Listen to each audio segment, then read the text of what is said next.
That's the face of, man, I've made some mistakes. I'm going to have to back it up, restore my ego, and come back next season firing with powers, because if I don't, I may get fired type of face. That was a lot there. Could you handle it? Because you're dealing with the biggest. JJ, just for this game specifically, that fourth quarter did seem to kind of go as previous ones had. How did you see that happen, and what were you trying to get going on offense? We executed great in the fourth quarter. The shots at the rim, just a bunch of threes. We shot 12 to 52 for the series in the fourth quarter for three. On top of that, you lose 2 games in Minnesota, minus 12 in scoring opportunities, minus 13, and then you lose by 20 tonight. Just too many turnovers, too many offensive rebounds, and I think given the struggles scoring the ball, particularly early in the series. Doesn't matter. The reason why you have struggles scoring the ball is because you come across as like this genius of basketball, this nerd that studies plays, memorizes plays, film studies, all this crap, right? That qualifies you as this maniac, psycho, whatever. Doesn't this thought of like, hey, maybe this is like a matchup. Maybe they scouted my best players and how to guard them and make scoring not easy. So why don't I just counter that by maybe throwing them a player that they didn't scout for as much? Maybe play a player that you're willing to take a risk, see what he does. No. That's why this would never happen to me. Series, there's a trade-off. There's always a trade-off. You can say, play a center. We couldn't score, so there's a trade-off to everything with this. But Wait, y'all catch that? He's trying to be subliminal. Like, who do you think you are, JJ? You think you're Drake? Speaking in subliminal? Sending subliminal shots? Because I caught the stray. I don't know what y'all did. He said we. He's talking about Jackson Hayes and Alex Lynn, his 2 centers. Basically saying they're shit. They can't score. They become a liability on the offense. We couldn't score. That's why we couldn't play a center. Doesn't matter, bro. The playoffs is like a boxing match. People study and practice just for you. It's not like a regular season where in a week you may play up to 10 teams. You know what I mean? I'm being hypothetical, but you know what I mean. You have an entire week where you playing the same person. You don't think you're gonna practice for them? Like, maybe you're saying we. You're not gonna get off the hook, JJ.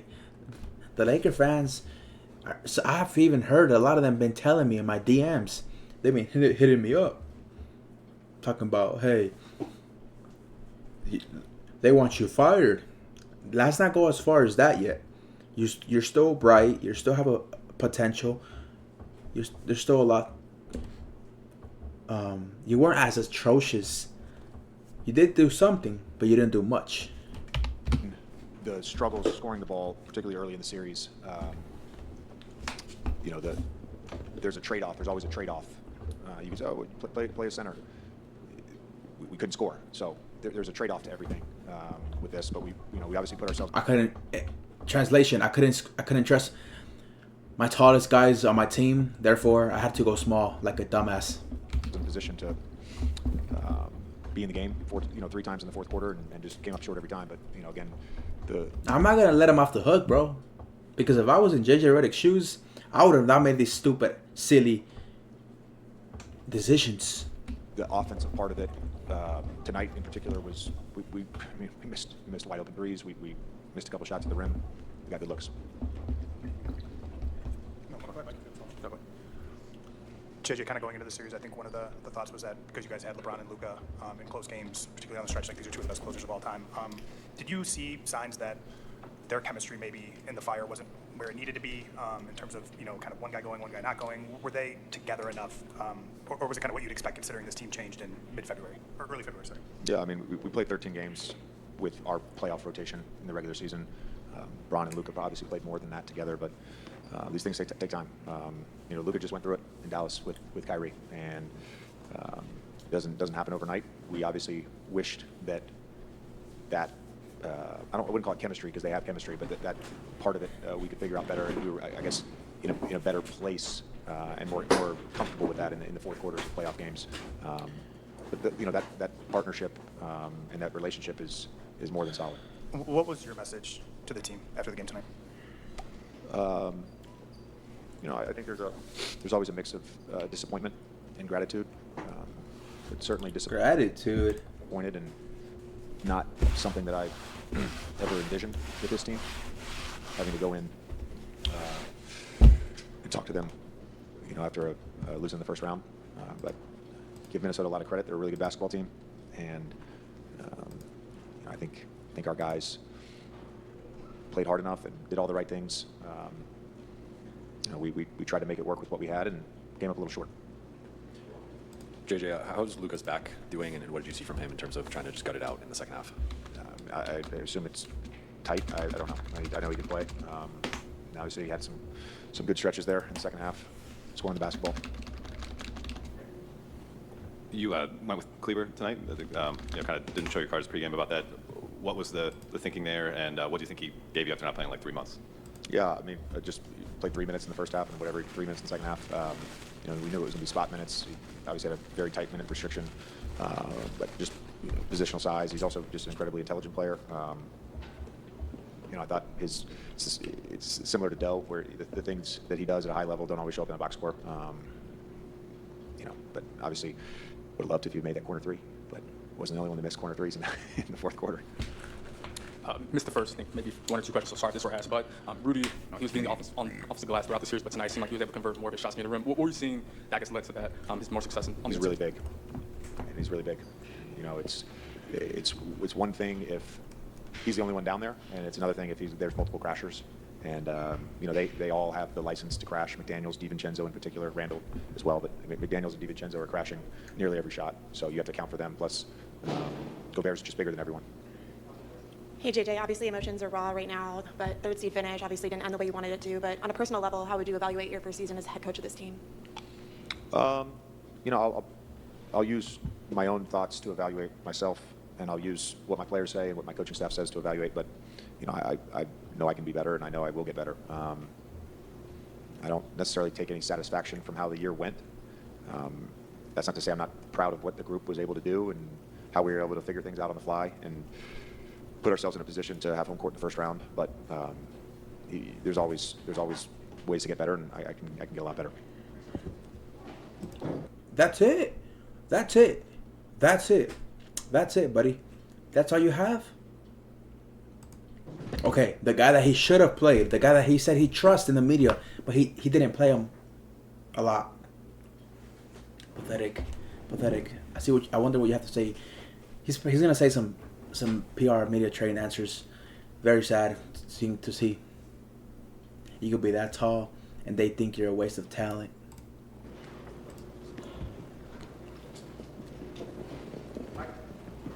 Hey, Jackson, how do you handle the I wonder if he's gonna be with the Lakers next season, though. disappointment from getting the 3 seed and things going pretty well throughout the season as a whole collectively, and then to kind of almost suddenly being out of round 1 of the playoffs? How do you process that as an individual and kind of what your role and everything was? Yeah, I mean, it just doesn't feel real. I feel like we had a great team coming along, and after the All-Star break, I feel like we started getting it clicking a lot. So it just doesn't even feel real. The season's over. When you were in the starting lineup in the regular season, the Lakers went 10-3. Very quickly in this series, JJ went away from you. How was that communicated to you? Did you understand the decision, and what was the feeling like especially? Dude, I don't care how the coach communicates it, whether he gets on his knees, he stands on a chair, whether he comes with the GM. I don't care. I'm your center. I was the starting center for the regular season. You're not gonna take me off the game. You're not gonna tell me I'm not gonna play. Hell no. You're gonna have to fight me. You're gonna have to lock me in a room. And I not get a chance to help the team. Yeah, they told me they were upstraight with me, just saying just to stay ready, and they're going to try some other things out. So that's what coach's decision. So I respect that always.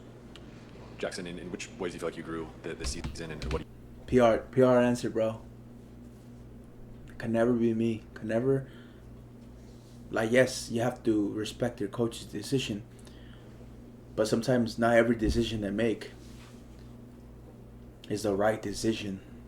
What do you think you showed this year? I feel like I grew in a good amount of certain ways on defense and just stepping up, showing I can compete at that high level and not just be a backup for a team. I felt like I showed I could be out there playing more. And then obviously there's still a ton of things I need to work on, but I felt pretty good leaving the season. Obviously, you'll be an unrestricted free agent going into this offseason. I guess what are your initial thoughts of your free agency, and how, if it did, how did the way the season ended impact your thoughts going into free agency? Yeah, haven't been thinking about that at all. I've just been focused on this playoff series, and so I haven't even had time to process that yet. So we'll see. Appreciate it. That fast. They done him dirty. Okay, this man has a lot of things I want to say to. Austin Reeves, you should have been benched. You should have played less. You were pathetic. Waste. Next, third, up and coming All-Star. And people even were saying you would be the next superstar. The big three. Hell no, I never thought you were a big three. You might put up 20 points in the season. But how often was that happening in the playoffs? That just shows that you're a scam artist. You're not who they say you are. You might have developed and improved, but are you reliable? I doubt it.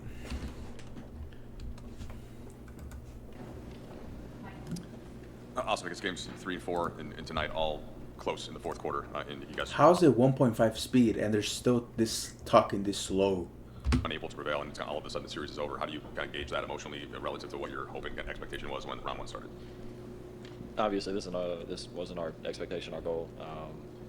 But to be honest with you, as a group, we just didn't play good enough to, beat them. That's really it. When you look ahead to the offseason, recognize that I think you, Luka, and LeBron only played 21 games together. What do you think you need most to reach your full potential, whether that be something from the outside or time to gel? Just continuing to grow together. Obviously, they're unbelievable bat. See, his mindset is, I'm going to work so hard in the offseason to improve my game. But he's making a fatal flaw. His mistake is thinking, I got to get better offensively and grow chemistry-wise. No, your problem is defensively. You're a defensive liability. Just as bad as Luka is, you're bad on defense too. Maybe why don't you think, hey, this offseason I'm going to work on my defense. Because my 40-year-old teammate has to put up on the scoring. Maybe the reason why the chemistry didn't show up in the playoffs because you along with Luka and LeBron are being asked to put up 20-plus points. But yet, a 40-year-old is outshining you on defense? Doesn't matter if you were not blessed with certain athlete genetics. You still have to improve. Basketball players, and the more time you spend, not with just them, but the whole unit, you're just going to become, more cohesive, more together, know exactly what, you're going to do every possession when things get tough, when you're rolling, how you want to play the game. I thought we did a really good job of that in the regular season, and like I said, we just didn't play good enough in the series. Austin, kind of a big picture question, if you'll allow it. Over the course of the season, there's been different moments where, I think right before the Luka trade, where the team was feeling really good about itself. After the Dallas game, the team was feeling really good about itself and the different version of it. Where do you think it kind of just didn't click fully for you guys? Is there one or two things you can put your finger on as to say like why maybe that belief went unrealized? I think there was. I really just don't think we played good. You give credit to Minnesota. They, played a really good series. But I think it come down to just us not being us. And obviously, I didn't have the series. Yeah, we're outplayed and outcoached. That's the reality. And I'm gonna make a tweet actually. The reason the Lakers lost is outplayed, outcoached, and got figured out. Yes, that's the truth. It got figured out. That's the reason the Lakers lost.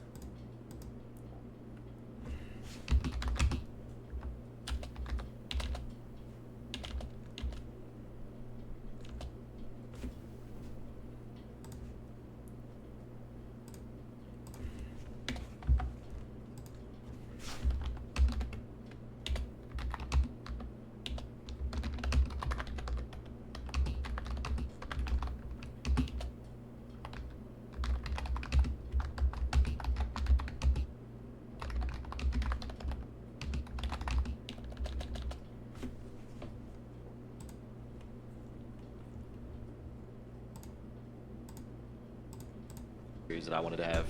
So, you can, point the finger at me. I really don't care. I wasn't, good enough to help us be successful. And I respect that you're accountable, but why aren't you accountable on saying this is a type of player that thinks, yeah, if I'm accountable and I tell the people that I play like trash, I'm off the hook. Buddy, I haven't even heard you mention defense. And I wish I could have did more, but I didn't. I struggled. But You could have did more on defensive end. If you struggled offensively, we could have. The game of basketball is offense and defense. Maybe you could have told somebody, hey, who's my matchup, okay? How does my matchup play? Okay, how can I slow him down? No, I gotta worry about scoring and keep shooting and ducking, chucking up shots. you live and you learn. And I can guarantee that I'll get back to work this offseason and do better. Austin, you just touched on you're playing the series, but taking a step back, how do you view this season overall for you? I know you don't like talking about yourself, but just in terms of your growth and just what you showed this year. I had a lot of fun. Forget the basketball. I enjoyed every single day going to work, being around these guys. The coaching staff, training staff, weight staff, everybody in the organization, and then from game 1 to game 82, and now I just had a lot of fun. This is I always speak about how growing up playing with your best friends in high school, like sometimes nothing will ever top that because you've been able to play high school basketball with guys that you grew up with your whole life. But this is right up there with all that. I really enjoyed it. Like I said, I have fun regardless of statistics or anything. I enjoy going to work every single day and putting in the work and going to battle with these guys. Excuse me, Austin. Kind of going back to a question that you asked earlier. How did the last couple of months, this playoff series, how did inform you of what to work on going into this offseason about what's necessary to complement LeBron and Luka and the line Defense, buddy. Defense. you guys have? Just play better. I feel like I'm talented enough to do that, as I feel like I've proved over and over again throughout my whole life. There's millions of people that would have never known me if I was never in this position, because quite frankly nobody thought I was ever going to be in this position. So I've continued to prove myself over and over again, and I'm going to go to work and do the same thing next year. That's really it. I just needed to be better, and I wasn't, and unfortunately I can't go back and start the series over. Oh, okay. Now the Wolves players. Congrats on the win. So what does this series win mean to you both personally? Why make that voice, lady? What does the series win mean to you personally? It means a lot. I mean, we beat the best player in the world. I don't like the best player ever, so I think Feel good. Just start, but I feel good about it as well. Especially the way we won. And he was doubted, and that's kind of it shows that we got a lot of character in the locker room. And I know you said your daughter has been a big motivation for you, and it's a huge responsibility as well as the playoffs. How has that experience been for you? It's been fun, but hard because I'll be leaving for like 4 or 5 days, so she gets tripping on her mom. But other than that, it's been fun. Ant, back here. You've talked in the past about how much you all need from Rudy, and tonight it seems like it embodied the type of game that you were talking about from him. What did you see? How did he help you? And what can this team be when he plays like this?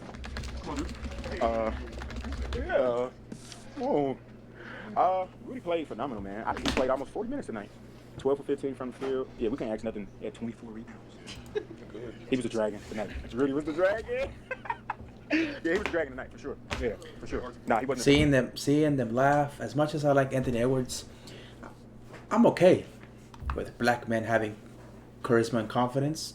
Shedeur Sanders, Anthony Edwards, But the fact that he beat one of my favorite teams, I gotta disagree inherently by default. So I don't like this whole giggling and laughing and mocking. Stop it, boy. Stop it. Stop it, boy. You about to lose to Curry. Like, hopefully Curry wins the series. So you're not gonna beat Curry, bro. Because if you beat Curry, bro, like, Dragon from my article, though. He was a dragon from James Brown tonight. Yeah, he was incredible tonight, to answer your question. And before the playoffs started, right here, right here, we had, you mentioned to me that you wanted everybody to be talking about the Lakers. You saw everybody picking the Lakers.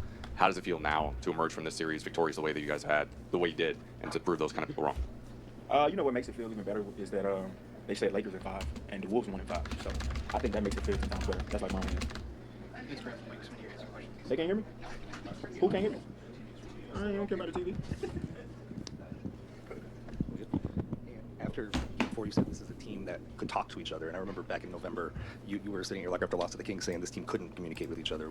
At what point of this season did that flip for this team, and how did you guys become closer as a team? Maybe what moment did that happen for you guys throughout the course of the season? I think the turning point for us was the game when Julius came back in Phoenix.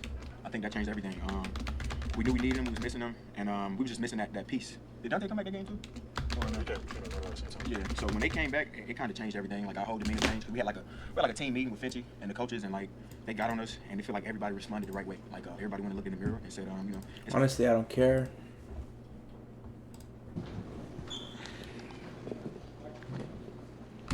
He was good at this game, the last game, but the fact that you're 6'8" and you're strong as hell, you look strong. I don't know if you are strong. You realistically, you should be the third option, not Austin Reeves, when you really look at it. Because you were drafted. Austin Reeves wasn't drafted. He was undrafted.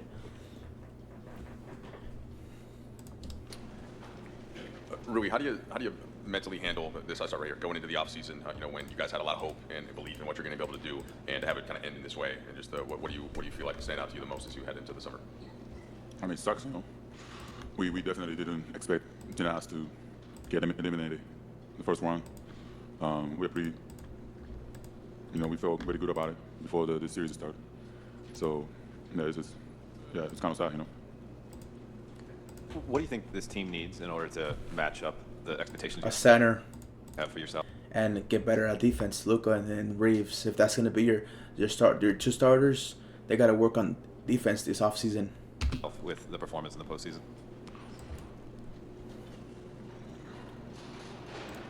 I mean, he doesn't want to say it. He knows what's the truth. I mean, you guys can see the score. We didn't get a rebound. We need somebody to get rebounds. I gotta be one of them. Start more engaging the rebounds, of course. I can't just be face to face, boxing out, go away the whole game. I can get a rebound. That's the whole thing. He's 7'2", 7'5" wingspan, whatever. He's a big man, and the problem was, I think, because we help Gobert, put on two guys, and the other guy, diving into offense, rebound, and it's easy, And it's not only him. Gobert is not only the guy that can get rebounds from them. Most of the other starting five, except Mike Conley, can get a rebound. So I think that was a game for us. Rui, I know you just mentioned the rebounding, but as someone who was playing out of position a lot and playing up at center, or depending on the matchups, like how physically taxing was that with you guys playing so small for really since mid-January on? It's tough, Unfortunately, I'm not a 5-man. I'm 6'8", 240. It's tough. It is what it is. The coaches trust me to put me in that situation. I try to fight through that, but there's a limit to it. Like I said, that's all I can do is literally facing God, and maybe I can tap. I can just go get rebound like that. So it's tough, but that was our team situation this year, and it is what it is. And I don't know. But Rui, when you take a step back, this is, I think, fair to say, the most consistent role you've had on the best team you played for up to this point in your career. What did JJ and his coaching staff believe do for you in the season that you had? I think from the start, they trusted me on our offense, defense, everything. They kept telling me, shoot more threes, be aggressive on defense. It was good. The man who almost had 30, looking like prime Shaq. Feels good, just finally getting some of the balls coming my way, and also ball teammates finding me offensively. I mean, you're the tallest guy on the court. Of course, you're supposed to do that, man. You're taller than everybody on the court. You're supposed to do that. But it's about winning, and earlier in the series, when we won, and I think 2 points, 6 points, I thought we were playing the right way as a team. So, sometimes the ball is not coming, but somebody else is getting wide open shots, and if we play winning basketball, it's always a good thing for me. So, Look at the top of his head. What looks clapped? Ooh, the one we're all waiting for.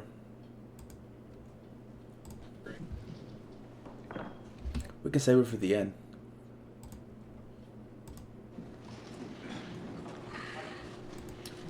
Hey, Jared, where do you ultimately feel like the team fell short in this round one series, and how does that inform you as you go into the offseason now, both as an individual and what you think about the team? I like Vando a lot. I like Drew Holiday a lot. But one thing he has to work on is his offense. I don't care. He has to get in the lab with like a shooting coach, work on his shot, and shoot up 1,000 corner threes from everywhere in the court. Just get that consistent corner three, top of the key three, and I guarantee you, he could even end up becoming a starter. I mean, we don't have to stretch it that far. I would just say when he gets into the game, he stays in the game longer. He gets more minutes, more rotation time. If he was to develop an offensive corner three, top of the key three, just get the three. That's all you need. Because he's a monster on defense. He's the best defender Lakers have. But if he was to work on even just a tiny bit of offense, just that three, we're not asking you to score layups, dunks, mid-range. Just a corner three, top of the key three, bang, bang. That's what he needs to work on this offseason. Get in the lab with the shooting coach and get a reliable shot. As a team, I think we, considering everything that happened this year, I think we did a pretty good job, man. I think we fell short a little bit in the series, just kind of doing some of the dirty work. I think they beat us all the dirty work, and especially when stuff ain't falling, shots ain't falling. I think tonight, shots wasn't really falling for either team, man, and it came down to just dirty work stuff. And then just how do you, what's your kind of thinking as you approach the offseason about your game? You just got back in January from the injury, and where you're at and where you hope to be to start next season.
For myself personally, I'm excited, man. I haven't had a healthy offseason in like 2 Appreciate years. the follow. This last summer. Oh, he hasn't healthy offseason 2 years, so that means you have time to develop more offense. You truly do. For myself personally, I'm excited, man. I haven't had a healthy offseason in like 2 years, man. So, this last summer coming off multiple surgeries and not being able to work out all summer. I'm just excited to be able to have a healthy summer, man, so I can really put the time in and being able to work on my game and also have a healthy summer. Vando, kind of on that note to your left, how would you describe, two-part question, how would you describe your personal season in light of not having a healthy summer, missing I think the first 3 months of the regular season and then playing 36, 37 games for the playoffs? Obviously I hold myself personally to a high standard, so obviously I feel like I can always do better and could have had a better season, but considering the variables like, not having a training camp coming in mid-season, missing 7-8 months of basketball due to surgeries, I'm just happy to be in this position, man, to overcoming the adversity that I did and, being able to, like I say, come back from multiple surgeries and still being able to make an impact. So without the summer, without a training camp, without really, being able to put a lot of time and work in due to it being a current season. So like I said, I'm excited about this summer for me, just being able to have a healthy offseason and, put some time in. I don't have the numbers in front of me, but I imagine this is the most small ball five that you played in the NBA. How did that go for you in terms of being in those small lineups, and do you feel like that's something that's replicable going forward with this team for yourself personally? Yeah, I think this is my first time actually being in a small ball lineup like consistently. Obviously, for stretches of the game previously I probably had, but it was an adjustment not only for me but a lot of guys, kind of playing out of position, being able to, just having to adjust and adapt. That's what it was. At times our small ball lineup was the most effective lineup, but like I said, had to be by committee. We were kind of small in size as far as not having footed down there, but. It was an adjustment, but I think we did the best. My Discord is pinned top of the Luka, first just quickly, how was your back? Chat section. Come through for the rest of the game after you had that fall. I mean, it's not good at all, but I try to go through for the rest of the game after you had that fall? I mean, it's not good at all, but I try to go. Buddy, I have a bone to pick with you. I have a problem, Luka. Get in tremendous, out of this world stamina. Get shredded. Get shredded, bro. Get shredded. Luka,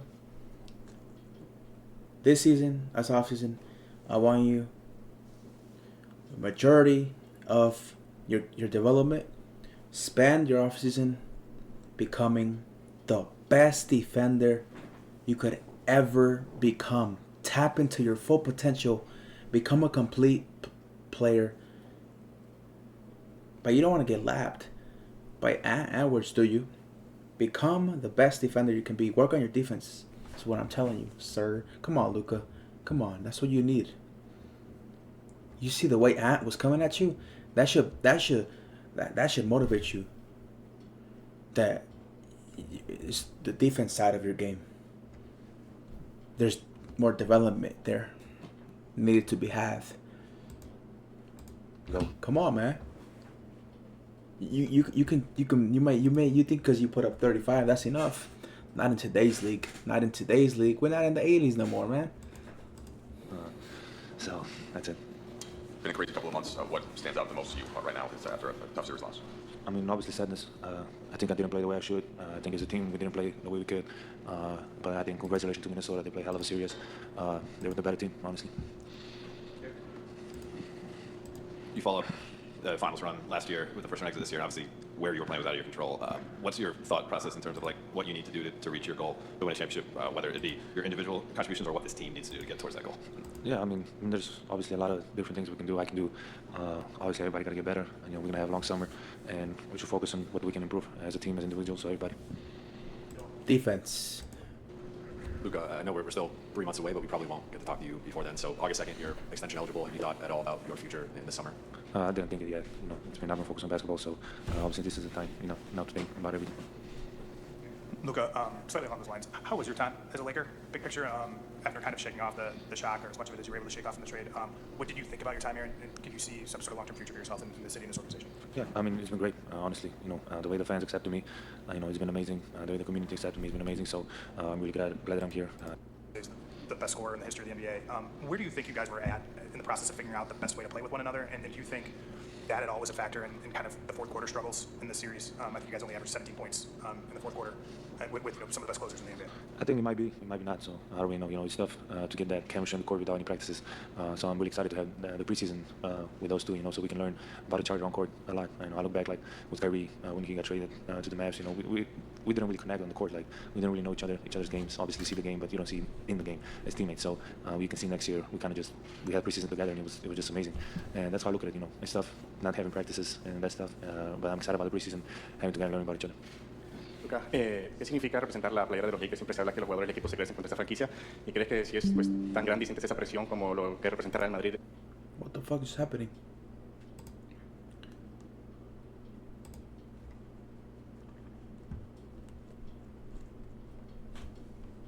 What the fuck is happening, my friend?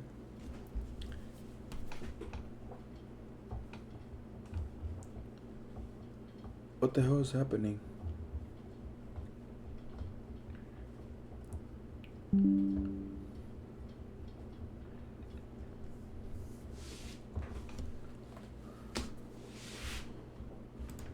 Europa? Bueno, no diría presión, pero es un orgullo representar uno de los mejores equipos del mundo. Y yo no diría que es presión, como he dicho, un orgullo representar los Lakers. Hey, Luka, this is obviously the toughest season of your career, through the shock, through the criticism, through the narratives, through it all. What did you learn about yourself?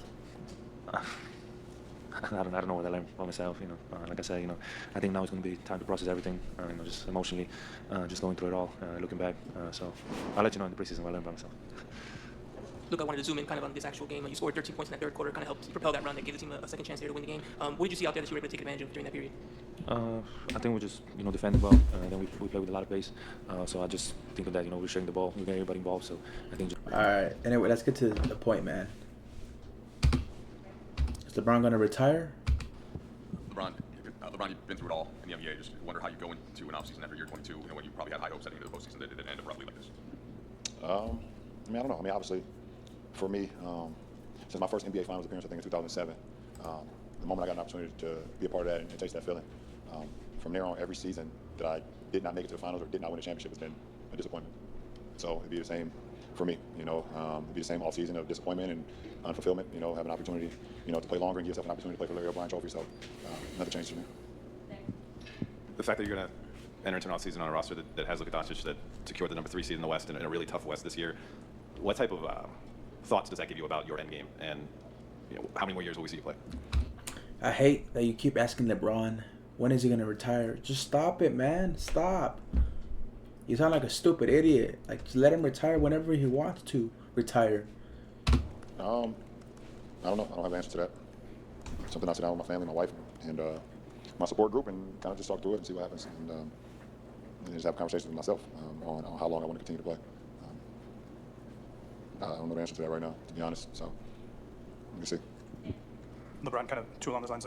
There's belief, and teams always believe to a degree. This team had like that real, it seemed like that real genuine belief. Did that energize you in ways and challenge you mentally and physically in ways that you could see wanting to do more of this, having that opportunity? No. I walk into the practice facility and walk into this arena with high energy all the time, and I just try to spill that to my teammates. Try to spill the belief into my team, or a big acquisition in the middle of the season. It's always going to be challenging. I was challenging. As played, you had your full unit after you returned. How did the end of the regular season, but also this series perform from a team perspective? The areas of improvement for next season? I don't know. I mean, obviously, we don't even. Man, listen, it's a business too, so you don't know what the roster will look like next year. Besides the guys that's locked into contracts, so we don't. I mean, sure, I got a lot to think about myself, so I don't know what the roster will look like. I don't know what where I stand right now. But I think whatever happens, I think JJ is going to continue to grow. I thought he had a hell of a rookie cameo. Right when AD got injured, you guys started playing a lot of centerless basketball, and that required a lot from you and Doe and Rui and then Vando once he got back. Just from a physical, taxing standpoint, how tough was that for the last 3.5 months to play that style, and do you feel like that caught up at all in this series? No comment. I never say that because my guy AD said what he needed, and then he was gone the following week. So. Yeah, bro. Why? All Anthony Davis asked for was for a center. I got no comment. And he got traded. I put that uniform on every night. I gave everything I had, and that's all that matters. Hey, Bron, with everything that you've accomplished, where does playing alongside your son rank, especially considering everything that he's overcome? Number one, for sure. That's easy. It's not even close. I mean, to be able to play a game that I love and. Shout out to Bronny, man. He belongs in the NBA.